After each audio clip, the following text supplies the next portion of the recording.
Thank you to PlayStation for providing this review code. The Last of Us Remastered was one of the first PlayStation games I ever played. There was one accessibility setting, an auto aim, and that was it. On my first playthrough, I got stuck on the first bloater encounter, put the game down, and lived vicariously through YouTube playthroughs until I started streaming in 2020. I picked the game up again to give it another go before Part 2's release. I almost finished the game, but the whiteout level was impossible for me to navigate, and no matter my best efforts, I couldn't finish the game. I moved on to Part 2, a little disappointed, but I was met with something I, as a disabled gamer, had never seen before. Settings. For me, settings that would ensure my ability to play without pain, without confusion, and it changed the way I view gaming, strengthened my advocacy, and opened my eyes to new content as a creator. When The Last of Us Part 1 remake was announced, it was met with a lot of misunderstanding. Questions arose, like, why would I need to pay the extra money? What's the point of this? And the answer to me is incredibly simple. Accessibility. While the art and new graphics are nice, the accessibility of this remake opens up the beginning of this wonderful franchise to a whole new audience and gives some of us the ability to finish something we've loved from afar for so long. And I'm here, as always, to walk you through it. There's some familiar settings from Part 2, as well as some really amazing additions. And I also have some suggestions on what we can improve. So, let's get into it.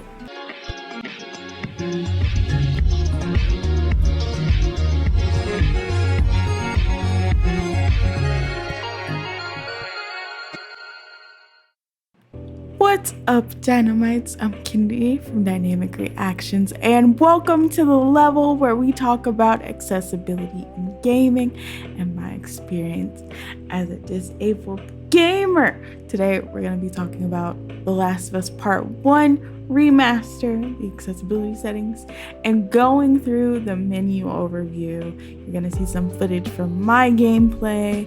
So, let's get into it. And quick plug, if you guys want to check out my actual playthrough, be sure to follow me on Twitch. I'm live over there 3 days a week at 12 p.m. Eastern. All right, let's get into it. When you first open the game, like Part 2, you get a list of presets. I honestly found this a little clunky, and only because it gave you a very little taste of the options that you had available to you.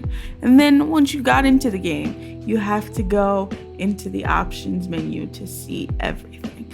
I would appreciate it if you go into the accessibility options menu from the preset menu for a more streamlined experience, but this is something that's fixable via a patch. When you go into the accessibility menu, you have controls.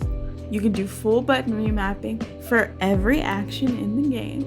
You also have presets for one-handed players for your left and right hands, and 3 custom controller schemes that you can make yourself. You have your ladder movement toggle, so you can adjust your ladder movement controls so that your character can climb ladders when your character is next to a ladder or when the camera is facing the ladder. You can remap your weapon wheel to the left stick or holding the triangle button. You can activate melee while aiming, which is very nice. And you can change every action to holds or presses, including listen mode. For assistance, you have camera assist, lock-on mechanics for combat, auto pickup, and weapon swap, and the minigame time limits and input settings for The Last of Us Left Behind. In our HUD menu, you have HUD scale, which is default and large, and these have previews, which I love. HUD background, default and darken. You have HUD color, white, yellow, blue, red, or green. You have multiple colorblind modes, HUD flashing on or off, high contrast with 3 different settings, and the screen magnifier and auto translate. You have subtitles with the preview. You can choose to have subtitles on story or story and combat. They come with the sizes small, medium, and large. For your background, you have default or darkened, the names on or off switch for characters. You have the direction at which they're standing. And then you have the color of your subtitles, which are white, yellow, blue, red, or green. Under the motion sickness option, you have screen shake, motion blur, camera distance, field of view, and I have separate footage for you to see the maximum field of view and the zoomed out field of view here. Full screen effects on or off, and the center dot on and off. For navigation, you have some of my favorite features other than the lock-on assistance, okay? You have navigation assistance, which is the lovely pressing of the L3 button or the button of your choice to guide you through the story. I love this feature so much. I have such trouble navigating through games. Sometimes waypoints and things are my savior. When I was playing the remaster, I die a few times, either running through clickers with Sarah or even just like losing Frank in a chase. I had to do that like at least 3 times. This time with this game, I got it on first try, and that's all thanks to navigation assistance. It's a real one.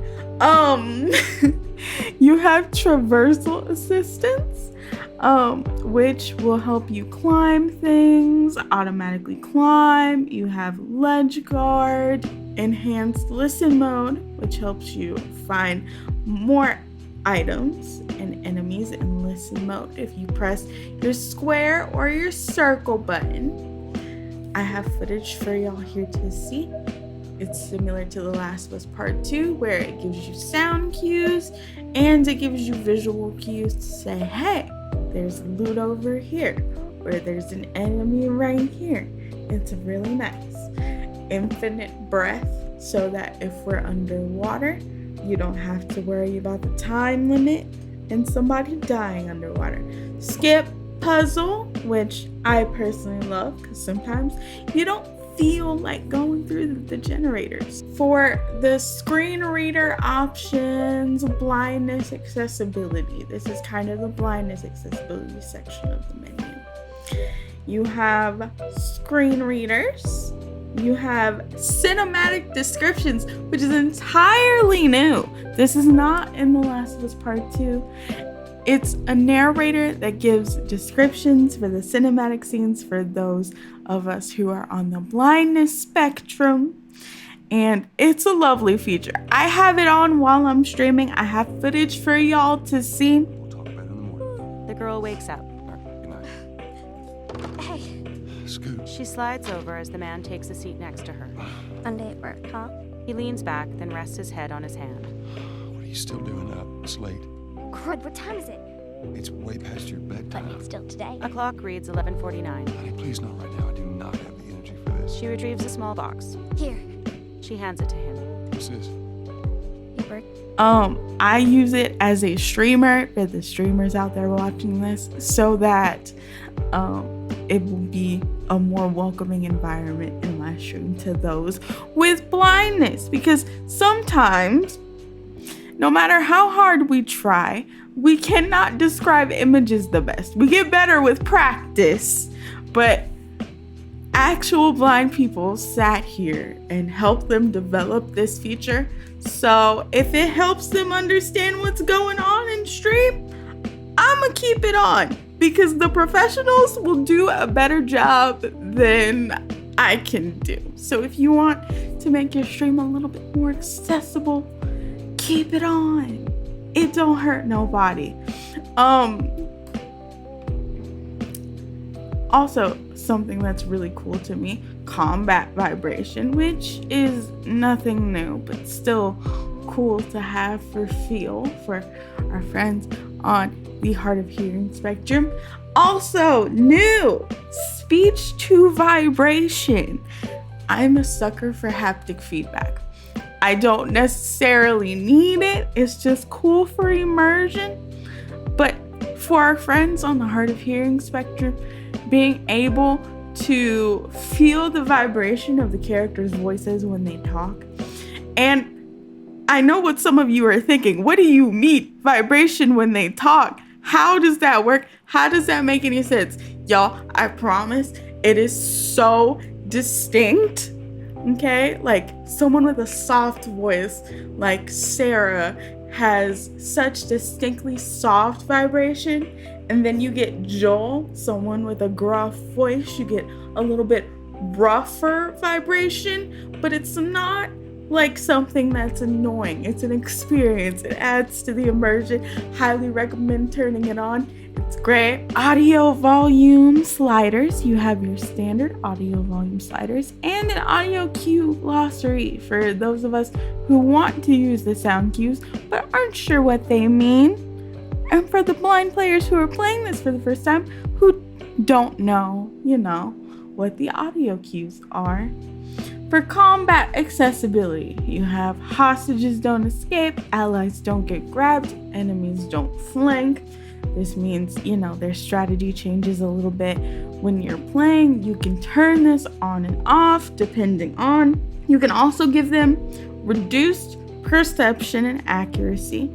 You also have an invisibility toggle that does exactly what it says it does. It makes you invisible. You can turn weapons sway on and off. And you also have a slow motion toggle, which you can toggle on or off with the touchpad, or you can set it to aim so they only slow down when you're aiming. Now, the one gripe that I have about this, and I have footage, I'm gonna put it here for y'all. And all the slow motion mechanisms that I've played with in Ratchet and Clank, in Deathloop, there was varying slowness, which is nice to have. Even though this slow motion was particularly slow, I wouldn't have griped about it. I would like varying percentages of slow motion, if that makes sense. But even more than that, I don't think I understood the instruction with the description of this setting, because it said to swipe the touchpad. I swiped the touchpad. At first, I didn't really notice a difference until I listened to the audio and I was like, okay, it's on. So I would suggest that they either add an icon to indicate when slow motion is on, because there is none, or some type of sound cue. Both, actually. Add both. Hi, my loves. It's Editing Dynamic from the heavens, just coming in to say that there is a sound cue. I repeat, there is a sound cue. However, I still stand by the point that I would like a visual icon to know when slow-mo is active. And even more than that, in the controller remapping options, you cannot remap the slow motion button to the D-pad. And I would really like to do that. That's my only gripe. That's my only ask. Please add an icon, and please put a D-pad option in the remap. Thank you very much. But then also, I would recommend that we have varying percentages of slow motion because not everybody needs like the super slow. Some people like in between, and it's just nice as a player to have options. And of course, last but not least, you have tinnitus on and off for ear ringing sound effects. Overall, this remake is beautiful and necessary to welcome new players to the franchise and increase playability for years to come. So, if you can, pick up this game. Experience The Last of Us. Join in on the fun. Remember, you're getting 2 games with a plethora of accessibility settings and new art.